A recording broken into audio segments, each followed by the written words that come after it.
Muchos de vosotros conocéis ya al profesor José María Alsina, otros no, entonces me vais a permitir solo unas palabritas de presentación. Él conoce muy bien la adoración nocturna y el Consejo Nacional. Entre otras cosas, por supuesto, es adorador, pero fue también en su momento vicepresidente del Consejo Nacional. Entonces, deciros que es licenciado en Economía, doctor en Historia por la Universidad de Barcelona. La tesis de doctorado fue sobre el tradicionalismo filosófico en la España del siglo XIX. Durante muchos años fue profesor titular de Sociología en la Universidad de Barcelona. Ha sido también rector de la Universidad de Abat Oliba, del CEU, de la que es en la actualidad rector emérito.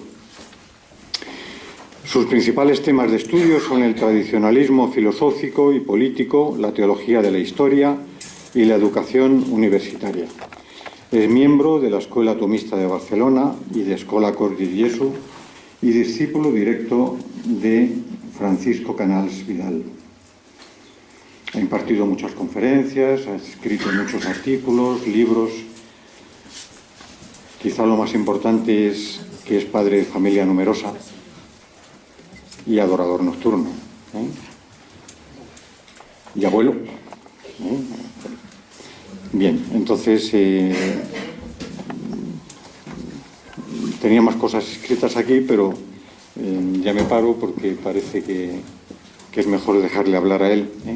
Seguro que la conferencia os va a gustar y nos va a venir a todos nos va a venir muy bien. Entonces, don José María. Bien. El tema de la conferencia es la adoración nocturna a la luz del misterio de Fátima. Yo, en primer lugar, quiero agradecer al presidente José Luis, que hace tantos años nos conocemos, pues la invitación.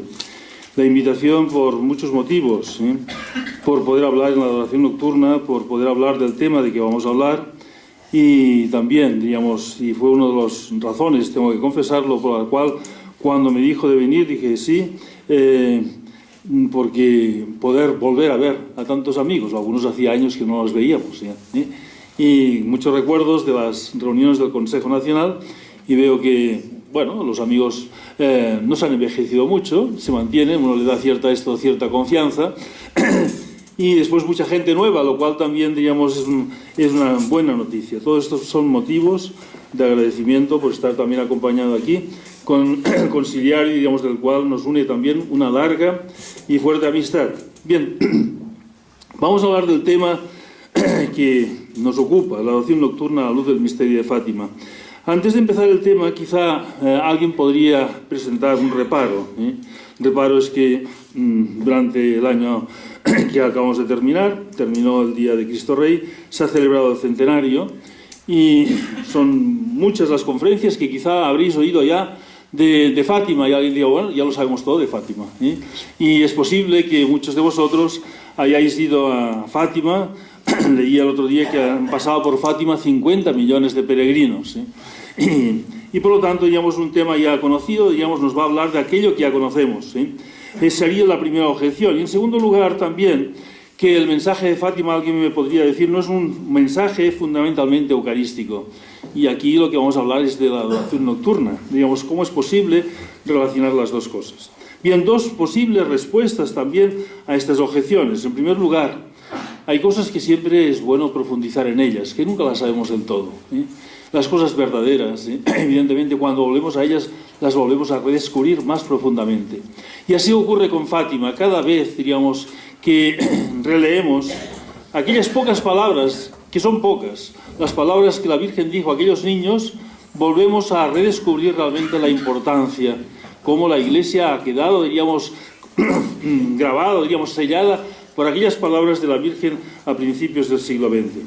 Y en segundo lugar, porque Fátima es un mensaje a la Iglesia y de alguna manera a toda la humanidad.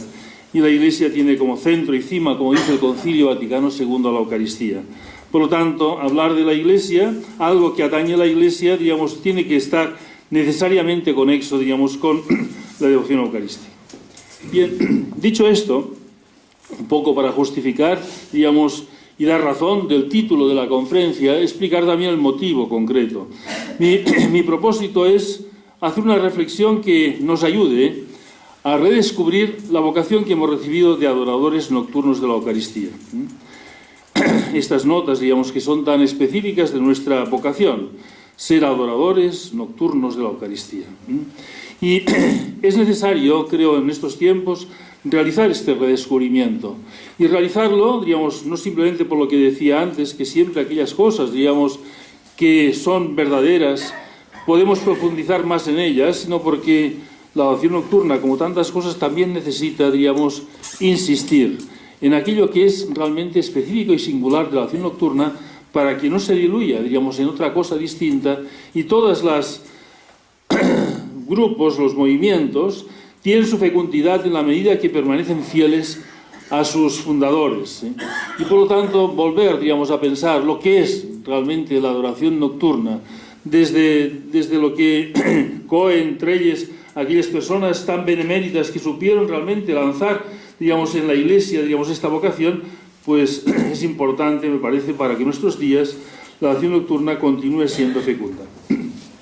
Bien, para lograr esto, nos ha parecido que, y así se lo comuniqué a José Luis cuando me dijo la posibilidad de dar una conferencia aquí, que esto nos puede ayudar a reflexionar en ello, viéndolo a la luz del mensaje de Fátima.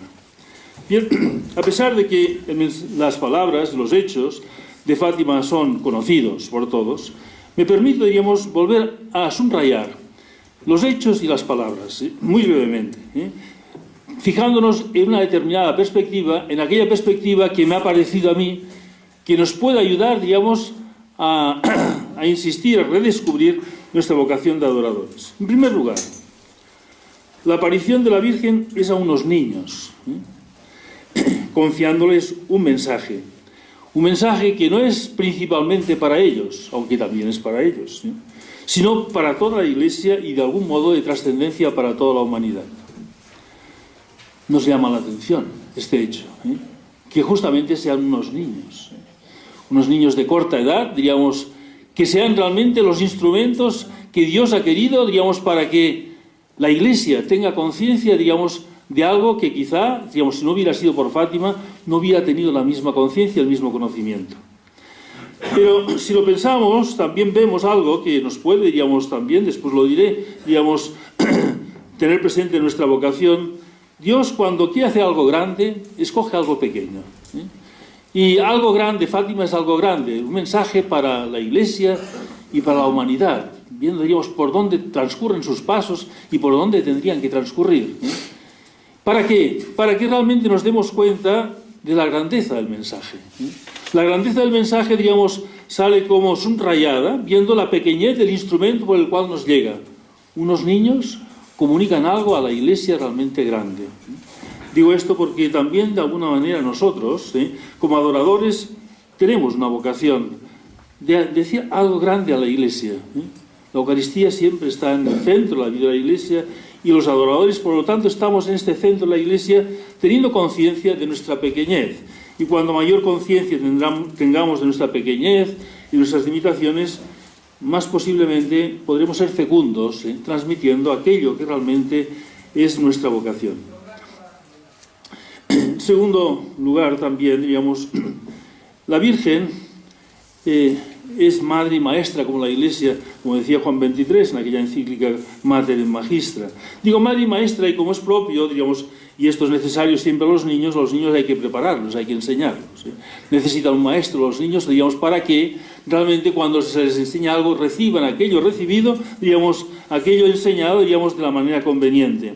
Y la Virgen va a utilizar realmente una pedagogía y va a preparar a los niños para que sean realmente capaces de recibir el mensaje, digamos, tan importante al que les está destinado. ¿Y cuál es, digamos, la forma realmente de esta preparación? La forma de esta preparación es mediante las apariciones del ángel. Estas apariciones del ángel, que se produce la primera, digamos, muy poco conocida, porque no hay ningún mensaje, no hay ninguna palabra del ángel, año 15, digamos, 2 años antes de las apariciones de la Virgen, digamos, y después, digamos, las apariciones, las 3 apariciones que ya son más conocidas del año 16, que no obstante, cuando Lucía, digamos, las comunica, porque inicialmente no fueron comunicadas, no fueron conocidas, pasaban muchos años antes de que se supiera que el ángel se había aparecido a aquellos niños, digamos, y algo que nos puede sorprender, pero si lo pensamos, enseguida lo veremos, digamos, tenía sentido, no era necesario comunicar aquellas apariciones. ¿Qué está haciendo realmente la Virgen con aquellos niños? Les está de alguna manera familiarizando con lo sobrenatural. Lo sobrenatural en nuestra vida, diríamos, nuestra vida cristiana, que es lo más profundo que tenemos en nuestro ser, la gracia de Dios y todo aquello, diríamos, que deriva de Dios. Sin embargo, diríamos, directamente este contacto, diríamos, con lo sobrenatural siempre de alguna manera nos sobrepone, y nos resulta de alguna manera, diríamos, incluso difícil de entender. Pues los niños, digamos, van siendo preparados, primero con aquella aparición del ángel, digamos, que no saben exactamente qué, pero ya ven que es algo realmente que viene, digamos, de arriba. Ya mucho más claramente aquella primera, diríamos, aparición que algunos niños, no de los otros videntes, pero sí de Lucía, comunican, se ríen de ellos, digamos, han visto unos fantasmas, y por esto cuando por segunda vez, digamos, al año siguiente, en un mes que Lucía cuando lo cuenta ni se acuerda, me parece que fue, digamos, pero no se acuerda ni el día ni el mes exacto, digamos, de aquellas apariciones, digamos, pero no lo comunican porque no quieren realmente, digamos, que aquello sea motivo de burla, como ha sido, digamos, la primera vez. Pero en la aparición, estas 3 apariciones del ángel tienen una gran importancia. Tiene una gran importancia de la cual podríamos sacar, digamos, todas las enseñanzas, digamos, de esta charla, y podríamos quedarnos ya, diríamos, simplemente en esto, aunque voy naturalmente a hablar de lo que les dijo la Virgen. ¿Por qué? ¿Qué hace el ángel? El ángel, en la primera aparición, lo recordaréis, les enseña a rezar. Les enseña a rezar con una actitud adoradora. Esta actitud exterior, porque la adoración significa también, digamos, no simplemente, digamos, una actitud interior de reconocimiento del Señor, diríamos, como nuestro Señor y Dios y Rey, sino al mismo tiempo también con esta actitud, digamos, que la hace el ángel, de rostro en el suelo, digamos, para que los niños realmente, digamos, tomen conciencia de la grandeza de Dios. Recordáis las palabras, digamos, de aquella oración, digamos, tantas veces repetida y conocida por todos, pero que creo que vale la pena repetir aquí. Dios mío, yo creo, adoro, espero, os amo. Os pido perdón por los que no creen, no adoran y no aman. Y al mismo tiempo, digamos, les añade después, los corazones de Jesús y María están atentos a la voz de vuestras súplicas. Digamos, 2 aspectos, digamos, primero, digamos, es este sentido de adoración, que va unido con el sentido de fe, naturalmente. Sin fe no hay adoración, y de esperanza y de amor. Y por otro lado, digamos, la confianza, que nuestras oraciones son escuchadas. Este aspecto va a ser repetido a largo, no simplemente de las apariciones del ángel, sino también de la Virgen. Una llamada a la oración y una llamada a la confianza. Porque oración sin confianza no se reza sin confianza. Pedimos porque sabemos que seremos escuchados en nuestra oración. Y así ocurre, y aparte, digamos, esta escucha, vuestras voces están atentos, los corazones de Jesús y María, digamos, subraya el ángel, digamos, esta forma de presentar, suscitar esta confianza. Los corazones de Jesús y María, aquello lo que es más profundo del deseo y del amor de Dios, su corazón, y el de María, están, digamos, atentos a nuestras palabras, a nuestras súplicas. En la segunda aparición, que apareció, ya algo hubo en la primera, pero es más insistente quizá en la segunda, el ángel les anima, digamos, a una actitud de sacrificio y de reparación. Actitud de sacrificio y de reparación para darnos cuenta realmente, digamos, cómo el mundo se ha olvidado de Dios, el mundo, digamos, va a espaldas a Dios. Pero de momento, digamos, está dirigido este mensaje porque no les indica, digamos, que tienen que comunicarlo, sino a su vida, para que realmente sean capaces de aceptar aquello que Dios les va a enviar, pero en un sentido, digamos, de reparación.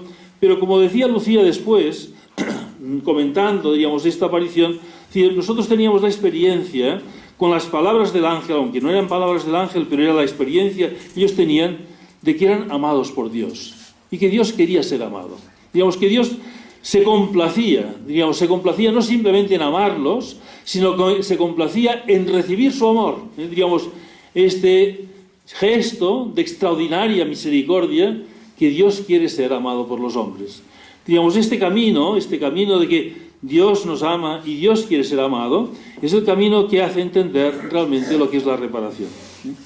Y finalmente, algo, digamos, casi más intrínsecamente ligado, digamos, con nuestra vocación de adoradores, es la tercera aparición. Aquella tercera aparición que es esta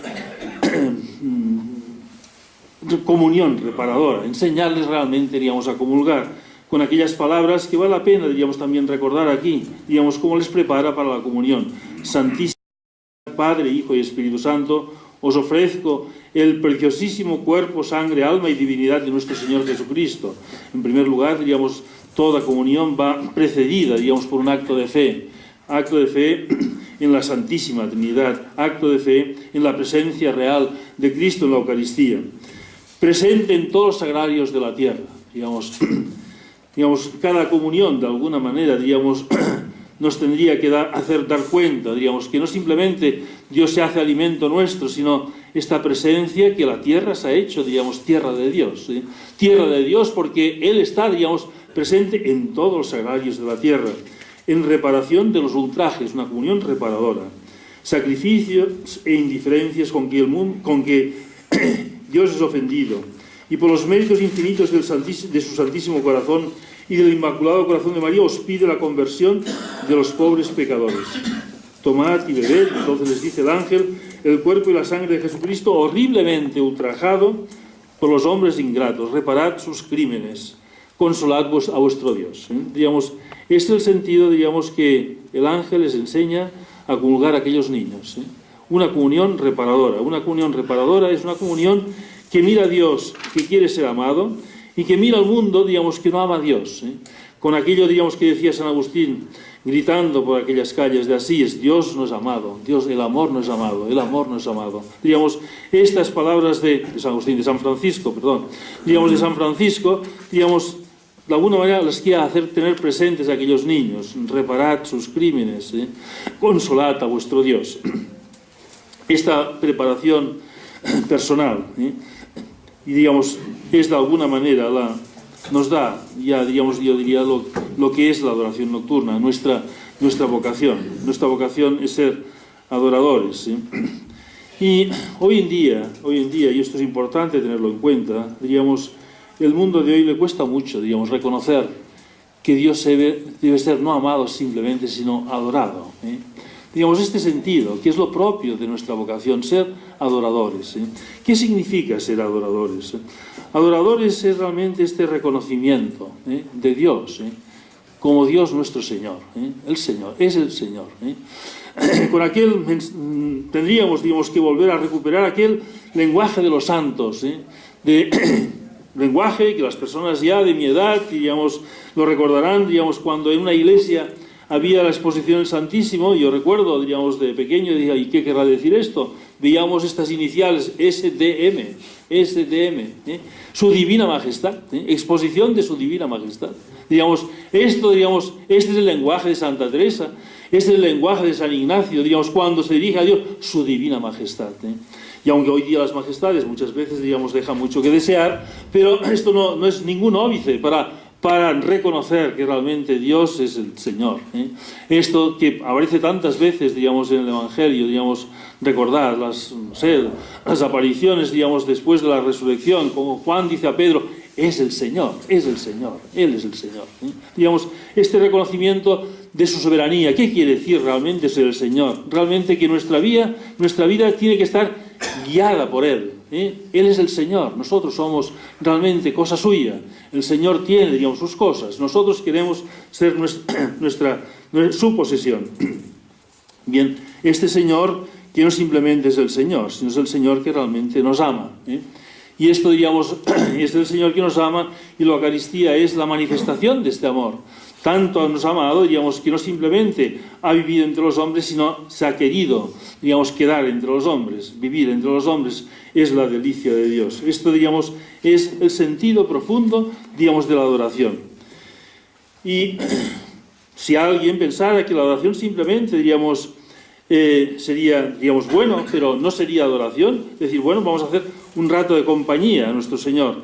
Sí, sí, pero adorándolo, adorándolo. Esto, digamos, es algo intrínseco en las oraciones, digamos, que los que hace años, hace más de 50 años, digamos, que uno es adorador y recuerda, digamos, en aquellas oraciones del manual, cómo había este reconocimiento. Presente está la Guardia Real Nocturna de nuestra Divina Persona. Digamos, en este reconocimiento de que estamos haciendo vela a nuestro Rey y Señor, digamos, es algo intrínseco, digamos, en la historia de la oración nocturna que no tenemos que perder. Y el segundo aspecto, digamos, que ha aparecido repetidas veces, digamos, en estas apariciones del ángel, el sentido de reparación. Como decía antes, esta mirada a Dios, Dios que quiere ser amado, Dios que quiere ser amado. Es la gran manifestación del amor de Dios, es que Dios quiere ser amado.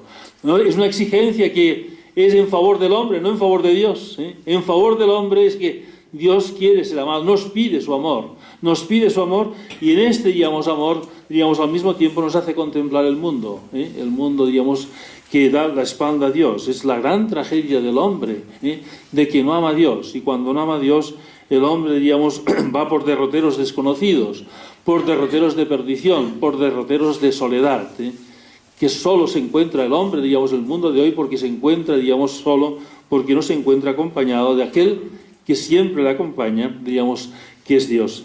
Uno recuerda aquello del obispo del Sagrario, el obispo González, digamos, tan intrínsecamente ligado, digamos, con toda la devoción eucarística, los sagrarios abandonados. De este sentimiento, digamos, de que queremos hacer compañía realmente a Dios, digamos, en sus sagrarios por las noches, cuando está más abandonado, digamos, es nuestra reparación. Después volveremos a decir algo más sobre ello.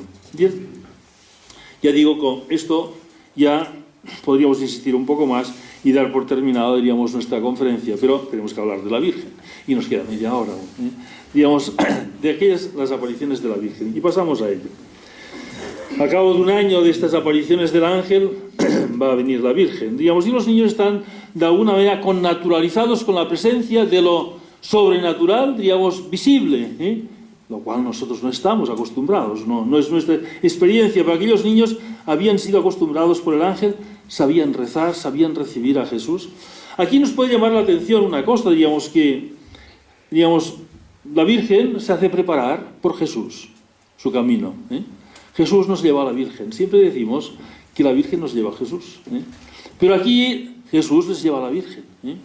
Bien, al fin y al cabo, digamos, esto es muy evangélico, porque si pensamos, digamos, el Evangelio, dos momentos en San Juan dice, no habiendo llegado la hora, recordáis Caná, digamos, en Caná la Virgen dice a aquellos sirvientes, haced lo que los diga, pero San Juan dirá en el Calvario, digamos, cuando habiendo llegado la hora, Jesús nos dice, he ahí a tu madre, digamos, Jesús nos encomienda a su madre, digamos, nos encomienda a su madre y nos encomienda fundamentalmente a su corazón, porque allí en el corazón de la Virgen es donde encontramos verdaderamente a Jesús. Digamos, este ir de Jesús a la Virgen es ida y vuelta, digamos, ¿por qué?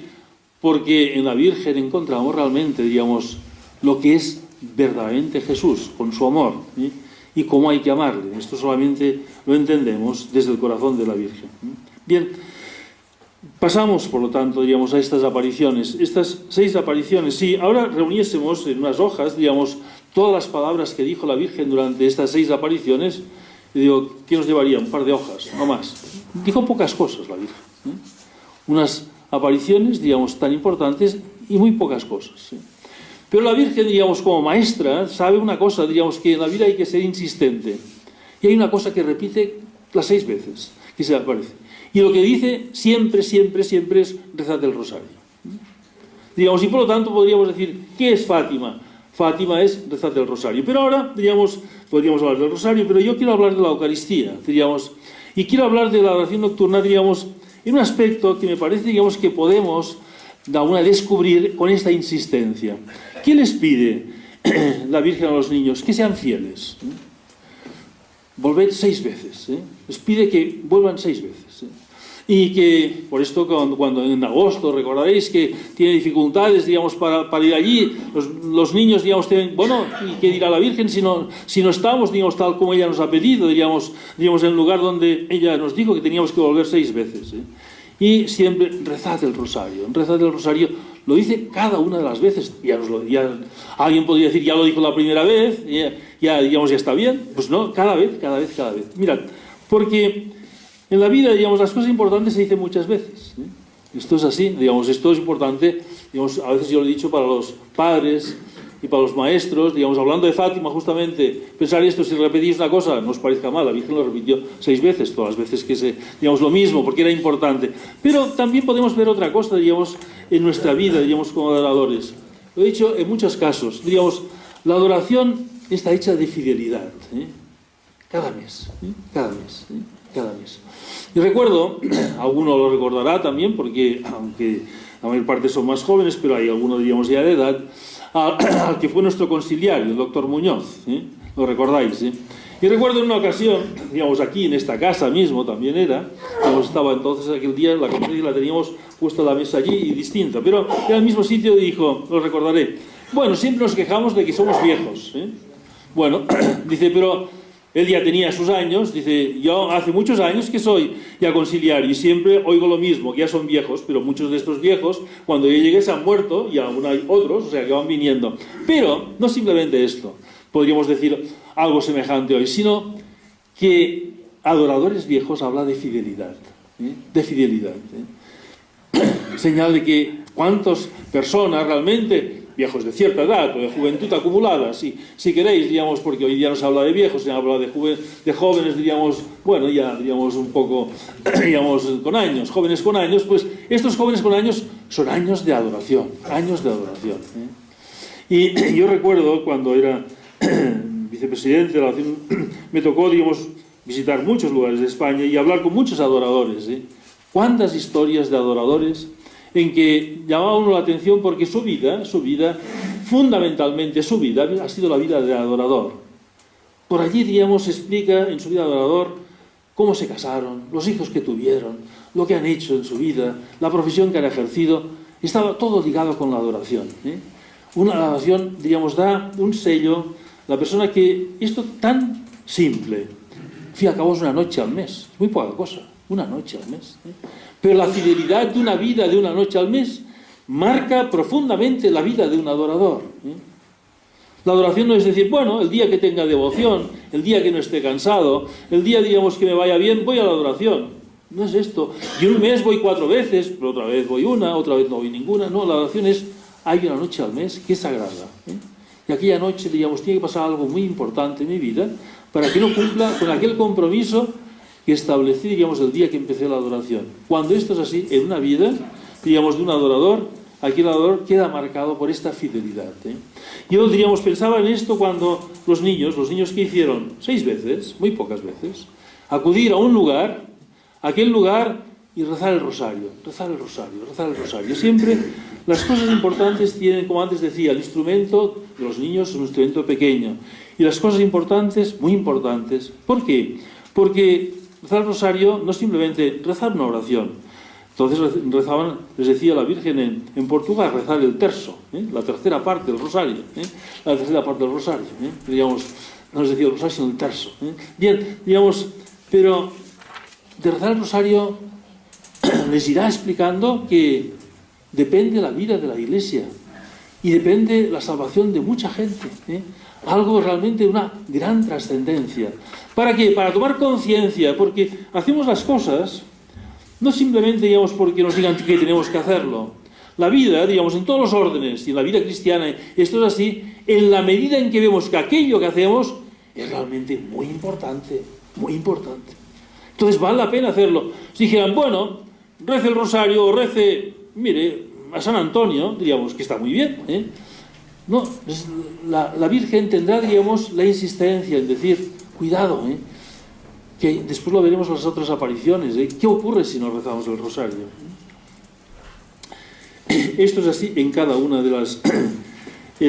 pero para simplemente insistir, y lo voy a hacer muy rápido, digamos, porque lo conocéis, digamos, en mayo les dice rezar el rosario, y y ofreced vuestra vida. Diríamos, otra vez, tenemos, dos cosas que van unidas. Rezar el rosario es una cosa pequeña, pero va unida a una cosa grande. ¿Qué ofreced? Vuestra vida, todo, todo. El rosario será el camino para que podáis hacer realmente esto tan importante. Que toda la vida quede, marcada con un ofrecimiento para la conversión de los pecadores. Y este, tema va, a estar presente. Los pecadores, aquellos que son de un objeto especial del amor del corazón de Jesús. Porque están realmente los pobres pecadores, dirá en más de una ocasión, los pobres pecadores. Pobres pecadores, porque apartándose de Dios realmente es su mayor desgracia. Junio, que les vuelve a decir lo mismo. Los niños ya han empezado, a tener, sus problemas como consecuencia de que empieza a ser conocido, y para consolar, y para animar a Lucía, le dice aquellas palabras, que han constituido un poco el lema de este año centenario: mi corazón inmaculado será tu refugio y el camino que te conducirá a Dios. Esta insistencia de que Lucía, será el principal instrumento. Pues se lo dice la Virgen, quiere servirse de Lucía para comunicar al mundo y establecer en el mundo la devoción a su corazón inmaculado. La devoción a su corazón inmaculado, la importancia para realmente descubrir en un mundo, que parece que quiere cerrar los ojos a la realidad más grande que tenemos, que es la realidad de Dios. Quiere cerrar sus ojos, pero el mundo es muy difícil, que los hombres, puedan olvidar el amor maternal. Recuerdo, que contaba un capellán de la cárcel. No recuerdo ahora qué cárcel era, pero le enviaron a una cárcel realmente en que en aquel pabellón todos eran asesinos, violadores, peor no podían ser, peor no podían ser. Y cuando le llevaron a aquel capellán, un hombre que ahora hace años ya, se dedica a ello, pensó, ¿y yo qué voy a hacer? ¿Qué voy a hacer, esta cárcel, con gente, tan, desastrada? Dice, pero vi que algunos llevaban, tatuado, llevaban muchos los tatuajes, típicos, que muchas veces llevan los reclusos, pero llevaban tatuados, un nombre de mujer. Y les pregunté, ¿y qué es este nombre? Es el nombre de mi madre. Y pensé, estos, a pesar de todo, a pesar de que son unos criminales, a pesar de que son unos violadores, a pesar, de que parece que no tienen ni piedad para nada, sin embargo, no se olvidan de su madre, hay algo que hacer, Y contaba, las conversiones que a lo largo de la vida, él vio de gente realmente, tan apartada de Dios. El amor maternal realmente es aquello que el hombre últimamente olvida, porque el amor maternal, decía un sacerdote, que decía que parecía que en el amor maternal no había penetrado el pecado original. Si hay algo realmente, generoso, es el amor maternal. Por esto todos los hombres recordamos el amor de nuestras madres de una manera única. Y por esto, como un esfuerzo, ya sobreabundante que hace nuestro Señor en su misericordia, recordar el corazón maternal de la Virgen, para que los hombres realmente vuelvan a descubrir cuál es el amor de Dios. Bien, en julio es la gran aparición, porque es la aparición más larga, de mensaje. Es cuando viene el mensaje y todos los secretos, pero la Virgen siempre empieza a rezar el rosario, después viene el mensaje, que ahora no voy a repetir, porque ya lo recordáis, después voy a insistir un poco en ello, pero os habla aquella visión tremenda del infierno, les habla después de cómo está el mundo. Ellos no lo entienden, porque Rusia no saben lo que quería decir. Rusia esparcerá sus errores. Una primera guerra que terminará, pero vendrá una segunda guerra. Aquellos niños, uno queda realmente sorprendido, de cómo realmente son receptores de un mensaje incomprensible para ellos, pero destinado realmente a alumbrar, realmente a iluminar el mundo, Y así fue, mensaje que fue conocido después, no simplemente por el mundo eclesiástico, sino también por el civil. Cuidado, que el mundo está en peligro. Pero el mundo está en peligro, fijémonos bien, y las consecuencias del pecado son el infierno. Las consecuencias del pecado es la guerra, que es un infierno ya en este mundo, no eterno, pero sí el inicio del infierno, las guerras. No hay lo peor, para que descubriéramos algo, que hoy día, lo decía Pío XII, se ha perdido el sentido del pecado. El mundo de hoy ha perdido el sentido peca, digamos, algo sin importancia. Y el pecado, digamos, es la gran importancia, naturalmente, que es la ofensa a Dios, ¿sí? Es la ofensa a Dios. Pero al mismo tiempo el hombre tendría que descubrir que es el gran daño que se infiere el hombre con el pecado. La primera víctima del pecado es el pecador, ¿sí? Y cuando realmente el pecado, digamos, el pecador, que puede ser el gran daño, porque puede ser la condenación eterna, ¿sí? Que no hay peor daño, diríamos, en este mundo, digamos, que esta condenación, y por lo tanto, digamos, poner sobre aviso, cuidado, diríamos, solamente mi corazón inmaculado, cuando los hombres descubran realmente que son amados por Dios, podrán realmente, diríamos, cambiar de vida y apartarse de este camino de pecado que lleva al infierno. Y al mismo tiempo, diríamos, no simplemente hablar de aquello que alguien podría decir, es que no creo en el infierno, pero sí que crees, digamos, en tu experiencia de lo que estás viviendo, y lo que estás viviendo es la guerra, ¿sí? La primera guerra, diríamos, que entonces había, digamos, y que vendrá una segunda guerra, y todas las desgracias que hemos vivido posteriormente y que conocemos mucho más que aquellos niños. ¿Y de qué son consecuencia? Son consecuencia del pecado, ¿eh?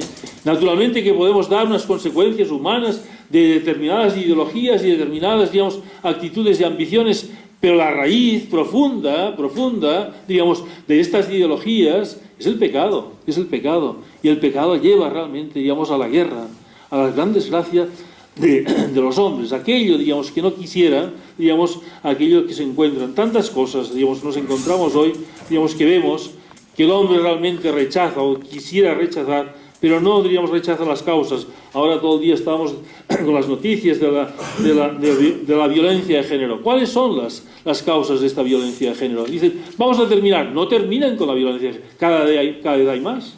Y hay más, digamos, porque aquellas causas, digamos, que son el desorden moral que hay en la vida de las personas, aquello nadie piensa, digamos, que hay que cambiar. Aquello incluso se fomenta. Se fomenta el desorden moral, pero no se fomentan, no se desean las últimas consecuencias de este desorden moral, ¿eh? Este caso, y podríamos poner muchos ejemplos, digamos, y la Virgen, digamos, quiere hacernos entender esto. Quiere hacernos entender esto no simplemente, digamos, para encoger nuestro corazón, sino para, digamos, reforzar realmente, digamos, aquello que tenemos que hacer, ¿eh? Aquello que tenemos que hacer, que realmente, digamos, es lo que va diciendo, rezar el rosario, ofrecer vuestras vidas, ¿eh? La tercera parte, digamos, de este mensaje, es el tercer secreto, el que es conocido, digamos, posteriormente, es el martirio, digamos, también, digamos, la Iglesia que tenga conciencia, digamos, de esta situación, por un lado, digamos, trágica y al mismo tiempo tan gloriosa, que es el martirio. En agosto, digamos, no hay, digamos, novedad, es insistencia en lo mismo, pero hay aquellas palabras que, me parece que era Benedicto XVI, decía que le habían impresionado tanto cuando las leía y las recordaba, ¿eh? Aquellas palabras de la Virgen a los niños, ¿eh? Van muchas almas al infierno por no tener quien se sacrifique y no pida por ellas, ¿eh? Diríamos, esta, digamos, responsabilidad, ¿eh? Se lo dice a los niños diciendo, mirad si no rezáis, es que mucha gente se puede condenar. En agosto, la insistencia en rezar el rosario. En octubre, también rezar el rosario. Hay el gran milagro, pero las palabras de la Virgen, no ofendáis más a Dios, que ya está muy ofendido. Diríamos, como una queja. ¿No veis que mi hijo realmente está ofendido? Que no se lo ofenda más, ¿eh? Bien, vamos, digamos, ya, digamos, nos falta unos minutos, digamos, a sacar unas conclusiones, digamos, de estas palabras de la Virgen y de estos hechos. En primer lugar, como he señalado antes, la adoración está hecha de fidelidad en algo pequeño que puede cambiar una vida, y no simplemente puede cambiar una vida, sino puede cambiar el mundo. Digamos, y el adorador nocturno tendría que tener, digamos, esta conciencia, no simplemente la fidelidad a la oración nocturna, a sus vigilias, digamos, cambia su vida. Y esto es así, y lo podemos decir, la experiencia de todo el mundo que conozca la adoración nocturna puede decir, esto es así. Mi vida pasa por la adoración nocturna, sino no simplemente nuestra vida, sino el mundo, ¿eh? Recuerdo, digamos, lo que señalaba Trelles, digamos, algo muy importante me parece a mí. Trelles decía, cuando nosotros vamos a la adoración nocturna siempre vamos llenos de intenciones, y es necesariamente llenos de intenciones, pero no tendríamos que olvidar una intención, que es la que Trelles le mueve a Trelles, digamos, a crear la adoración nocturna, a extender la adoración nocturna aquí en España, que le costó tanto. ¿Pedimos por qué pedimos? Sobre todo por la conversión del mundo, ¿eh? Por la conversión del mundo. No simplemente, digamos, por mi salud, por mi trabajo, por mis amigos, por tantas cosas, por allí, por mi diócesis, por España, por el mundo, esta visión. ¿Por qué? Porque esta es la petición, digamos, que hacemos del Padre Nuestro cuando decimos, venga a nosotros tu reino. Es la conversión del mundo, que se haga tu voluntad. Es la conversión del mundo, que el mundo realmente, digamos, que los hombres y mujeres actúen según la voluntad de Dios. Esto es lo que pedimos y esto es lo que está pidiendo Jesús en la Eucaristía a Dios Padre, que los hombres, digamos, le reconozcan como su Dios y Señor. En segundo lugar, realmente la oración nocturna, digamos, y esto tantas veces, la oración nocturna a veces se ha tratado de este tema, ¿no? Tiene como característica no simplemente que es adoración eucarística, sino que tiene la nocturnidad. Y aquí la nocturnidad no es un agravante ni un eximente, sino es un plus importante. Es nocturna, la oración nocturna es nocturna, digamos, si no sería diurna, que está muy bien. Pero, digamos, ¿qué añade, digamos, la nocturnidad? Y para tanto, nosotros apreciarla como es, pues añade el sacrificio, evidentemente. El sacrificio, digamos, que significa, realmente la nocturnidad no es meramente, digamos, que la noche, digamos, nos ayuda a recogernos, sí, pues está muy bien, le ayuda a quien le ayuda, porque mucha gente pues tiene mucho sueño por la noche y no le ayuda, digamos, sino, digamos, le es un inconveniente, pero lo importante no es que nos ayude o que sea un obstáculo, sino que es un sacrificio, un sacrificio. Y la oración nocturna está hecha de reparación, de reparación, porque la reparación es donde realmente, digamos, descubrimos lo que es el amor, Digamos, la reparación no es el sacrificio, diríamos, con un carácter masoquista, digamos, queremos realmente pasarlo mal, no, queremos realmente ofrecer nuestro amor y ofrecemos realmente aquello que nos cuesta, este misterio grande, que hemos sido redimidos, digamos, en el sacrificio, en la cruz, y por lo tanto, digamos, todo pequeño sacrificio es asociarse realmente a la obra de la redención. Muy importante, digamos, ¿para qué? Para descubrir realmente la grandeza de la vocación de la oración nocturnos. Hemos sido realmente, digamos, llamados a reconocer, digamos, a Jesús como nuestro Dios y Señor, y hemos sido llamados, digamos, a colaborar con Él en la redención del mundo, Diríamos, esta importancia grande tiene. Y esta importancia grande, digamos, la tenemos, digamos, nos tiene, digamos, que, de alguna manera, estimular, y hay que hacerlo, porque así la Virgen, digamos, lo señala, de contemplar cómo está el mundo, y cuáles son las consecuencias del pecado y del apartamiento de Dios. Es el infierno, en otro mundo y en este. A veces hemos pensado, y quizá algunas veces alguien lo ha creído, que es cuestión de pasarlo mal en este mundo y bien en el otro. Diríamos, bueno, no es así, es pasarlo bien en este y en el otro, o pasarlo mal en este y en el otro peor, diríamos, porque apartarse de Dios es lo peor que nos puede ocurrir en este mundo y en otro peor, y estar con Dios es lo mejor que nos puede ocurrir en este mundo y en otro mejor, esto es evidente, por lo tanto, digamos, esto es importante tenerlo en cuenta, y solamente dándonos cuenta realmente de lo que es la desgracia del pecado, la desgracia, el mal del pecado, profundo, que si no lo entenderíamos quizá, digamos, sí que Dios no es amado, pero a veces veamos realmente lo que nos rodea, cómo está el mundo actualmente, y esto nos tiene, digamos, que enfervorizar, digamos, de pedir realmente, digamos, para el mundo de hoy, que Dios derrame su gracia, que los hombres abran sus ojos, realmente se den cuenta, digamos, que van por caminos, digamos, equivocados, y cuál es el camino de salvación. Digamos, esto es el mensaje de Fátima, por esto me parece tan apropiado, digamos, para estimular, redescubrir nuestra vocación. Y finalmente, diríamos, nuestra oración tiene que ser una oración confiada. No he dicho algo que la Virgen dijo, diríamos, en el secreto, diríamos, muy importante, sin lo cual, diríamos, faltaría algo decisivo. Al final mi corazón inmaculado triunfará. Al final mi corazón inmaculado triunfará. Habla de, porque si nos quedamos con el infierno, si nos quedamos con la guerra, si nos quedamos con el comunismo que esparce los errores, nos podríamos encoger en nuestro corazón. Es tremendo, tremendo. Nos pide que recemos, bueno, rezaremos, pero el mundo, diríamos, está perdido. El mundo no está perdido. Mi corazón inmaculado triunfará. Estas son las palabras de la Virgen. Y fijaros bien que respecto a Rusia pone condiciones, la consagración, pero respecto al triunfo de su corazón inmaculado no pone ninguna condición. No dice que si el mundo se consagra, mi corazón inmaculado triunfará.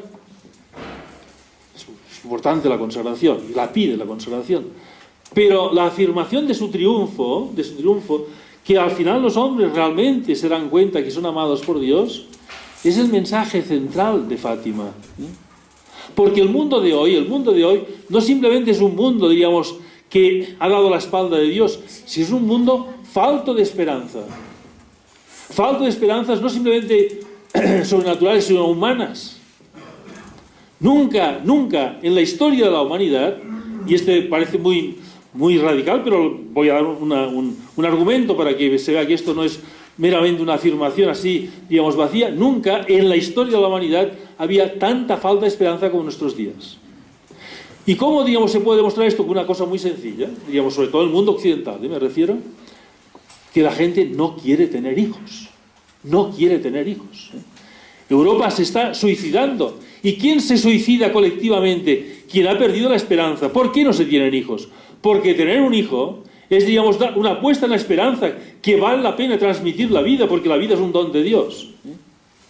Hoy, digamos, esto, de alguna manera, digamos, inaudito, de que los hombres no quieran tener descendencia, lo han señalado, digamos, muchos autores, sin ninguna visión de fe. ¿Qué ha ocurrido? ¿Qué está ocurriendo?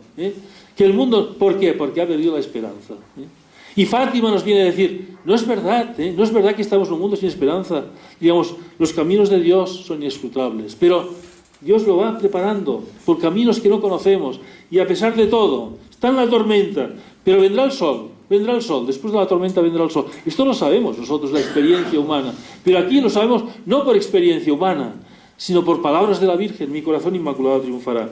Y esto, digamos, es lo que de alguna manera también tiene que aumentar nuestro fervor, porque sabemos, ya lo sabíamos porque lo había dicho Jesús en el Evangelio, que seríamos escuchados, pedid y recibiréis, pero aquí la Virgen nos lo dice, quiero realmente establecer la devoción a mi inmaculado corazón, pedid a mi corazón inmaculado, ofreceros, mi corazón inmaculado triunfará. Lo pone realmente, digamos que es un camino, Dios quiere esto porque va a establecer su reinado, Ya, diríamos, termino, diríamos, con resumen, diríamos, mirad, este reinado de su corazón inmaculado, como decía antes, porque la Virgen nos quiere enseñar algo, digamos, esencial. ¿Cómo aprendemos realmente, digamos, cómo descubrimos lo que realmente es Jesús? Lo descubrimos en el corazón de María, San Lucas nos lo dice 2 veces, después de la adoración de los pastores. Digamos que la Virgen guardaba aquellas cosas en su corazón. Y yo pensando, digamos, hoy se me ocurría esto, digamos, releyendo estas frases de San Lucas, los pastores adoran al niño Jesús, y la Virgen lo guarda en su corazón. Yo pensaba, si cuando nosotros adoramos también a Jesús en la Eucaristía, no simplemente en el corazón de la Virgen encontramos, digamos, a Jesús, sino estamos en el corazón de María. Nos guarda en su corazón. Porque lo hizo con los pastores. Guardaba aquello en su corazón. Nos guarda a nosotros en su corazón. Digamos, este es nuestro refugio que descubrimos de una manera especial en la adoración, junto con los pastores, ahora que se acerca Navidad, al niño Jesús, sabiendo realmente, digamos, que nuestra oración junto con la Virgen, digamos, es escuchada, y que Dios quiere establecer su reinado, para que esto que hacemos la oración de reconocerle como nuestro Dios y Señor, un día sea reconocido por todos los hombres, porque los hombres, al fin y al cabo, buscan su felicidad y únicamente pueden encontrar su felicidad en el acatamiento y en el reconocimiento de que su Dios y Señor les ha amado eternamente. Muchas gracias.